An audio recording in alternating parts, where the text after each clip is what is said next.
फरीसी और रवायात। तब यरूशलेम से फरीसी और फकीहों ने यीशु के पास आकर कहा, तेरे शागिर्द बुजुर्गों की रवायात को क्यों उदूल करते हैं, क्योंकि वो रोटी खाते वक्त हाथ नहीं धोते।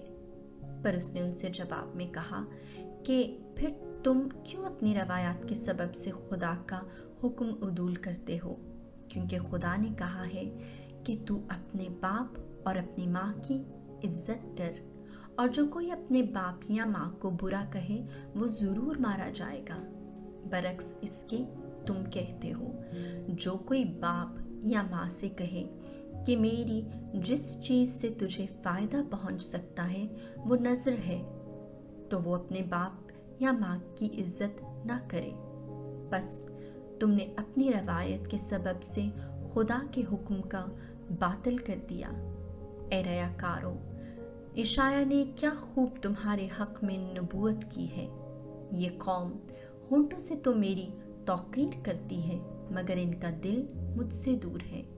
बस ये बेफ़ायदा मेरी परस्तिश करते हैं, क्योंकि आदमियों के अहकाम की तालीम सिखाते हैं। तब उसने हुजूम को पास बुलाकर उनसे कहा, सुनो और समझो, जो चीज़ मुंह में जाती है वो इंसान को नापाक नहीं करती, बल्कि जो मुंह से निकलती है वो ही इंसान को नापाक करती है। तब शागिर्दों ने पास आकर उससे कहा, क्या तू जानता है कि फरीसियों ने ये बात सुनकर ठोकर खाई? पर उसने जवाब में कहा, जो पौधा मेरे आसमानी बाप ने नहीं लगाया वो जड़ से उखाड़ा जाएगा। उन्हें जाने दो, वो अंधे अंधों के रहनुमा हैं, और अगर अंधा अंधे की रहनुमाई करेगा तो दोनों गड्ढे में गिरेंगे। फिर पतरस ने मुखातिब होकर कहा कि ये तमसील हमें समझा दे। तो उसने उससे कहा, क्या तुम भी अब तक बेसमझ हो?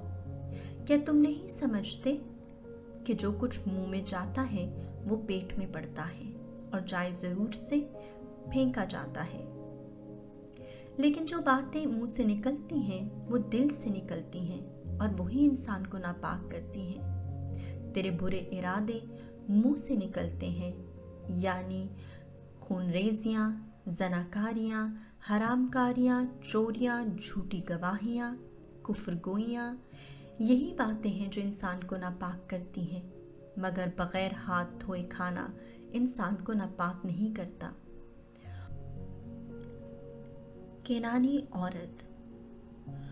और यीशु वहाँ से रवाना होकर सूर सिदून के इलाके में गया, और देखो, एक केनानी औरत जो उस मुल्क की थी पुकारते हुए कहने लगी, ऐ खुदावंद दाऊद के बेटे, मुझ पर रहम कर, मेरी बेटी बुरी तरह से बदरू से सताई जाती है।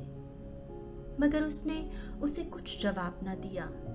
तब उसके शागिर्दों ने पास आकर उसकी मिन्नत की और कहा कि उसे रुखसत कर, क्योंकि वो हमारे पीछे चिल्लाती है। उसने जवाब में कहा, मैं इस्राएल के घराने की खोई हुई भेड़ों के सिवा और किसी के पास नहीं भेजा गया। लेकिन वो आई और उसे सिजदा करके कहा, ऐ खुदावंद मेरी मदद कर। उसने जवाब में कहा, बच्चों की रोटी लेकर पिल्लों को डाली नहीं जाती। तो उसने उससे कहा, सच है ऐ खुदावंद, क्योंकि पिल्ले भी उन टुकड़ों से खाते हैं जो उनके मालिकों की मेज़ पर से गिरते हैं। इस पर यीशु ने जवाब में उससे कहा, ऐ औरत, तेरा ईमान बड़ा है, जैसा तू चाहती है तेरे लिए वैसा ही हो। और उसी घड़ी उसकी बेटी ने शिफा पाई। रोटियों का मौजज़ा।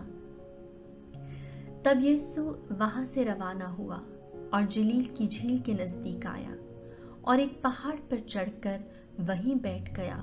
और बड़े बड़े हुजूम उसके पास आए, जिनके पास लंगड़े, टुंडे, अंधे, गूंगे और बहुत से और थे, और उन्होंने उन्हें उसके पाँव पर डाल दिया और उसने उन्हें शिफा बख्शी।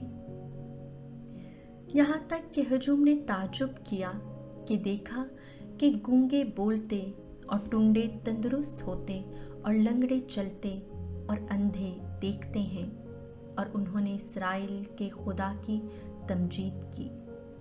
तब यीशु ने अपने शागिर्दों को पास बुलाकर कहा, मुझे हुजूम पर तरस आता है, क्योंकि 3 दिन से बराबर मेरे साथ हैं और उनके पास कुछ खाने को नहीं, और मैं नहीं चाहता कि उन्हें भूखा रुखसत करूं। ऐसा ना हो कि राह में मांदे पड़ें। और शागिर्दों ने उससे कहा कि बियाबान में हम इतनी रोटियां कहाँ से लाएं कि ऐसा बड़ा हजूम सैर करें। तब यीशु ने उनसे कहा, तुम्हारे पास कितनी रोटियां हैं? और वो बोले, 7, और थोड़ी सी छोटी मछलियां हैं। तब उसने हुजूम को जमीन पर बैठने का हुक्म दिया और उन 7 रोटियों और मछलियों को लेकर शुक्र किया और तोड़ तोड़ कर शागिर्दों को देता गया, और शागिर्द हुजूम को।